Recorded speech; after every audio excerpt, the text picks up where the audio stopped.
ابھی آپ کو بتائیں سرگودا کی تحصیل ساہیوال میں پولیس کا منشیات فروشوں کے خلاف کریک ڈاؤن جاری۔ پولیس نے بدنام زمانہ 2 منشیات فروشوں کو گرفتار کر لیا۔ گرفتار ملزمان سے بھاری مقدار میں منشیات برآمد۔ پولیس نے مقدمہ درج کر کے ملزمان کو حوالات میں بند کر دیا اور مزید تحقیقات شروع کر دی۔ نمائندہ سٹی نیوز محمد اسامہ ہمارے ساتھ ٹیلی فون لائن پر موجود ہیں، مزید تفصیلات ان سے جانتے ہیں۔ جی اسامہ، بتائیے گا پولیس کی اس کارروائی کے بارے میں۔ جی بالکل، ایس ایچ او تھانہ ساہیوال انسپیکٹر چودھری فیاض احمد ہنجرا نے پولیس پارٹی کے ہمراہ کامیاب چھاپہ مار کر بدنام زمانہ منشیات فروش طارق مسیح اور اس کے ساتھی اکبر راجپوت کو گرفتار کر کے ملزمان کے قبضے سے 2000 بوتل شراب ولیتی برآمد کر لی۔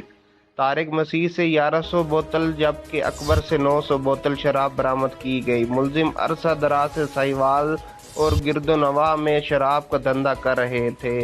پولیس ملزمان کے تعاقب میں تھی۔ ایس ایچ او تھانہ ساہیوال چودھری فیاض احمد ہنجرا نے کامیاب چھاپہ مار کر دونوں ملزمان کو 2000 بوتل سمیت ننگے ہاتھوں پکڑ کر ملزمان کے خلاف الگ الگ مقدمات درج کر لیے۔ جی بہت شکریہ محمد اسامہ، آپ ہمیں تفصیلات سے آگاہ کر رہے ہیں۔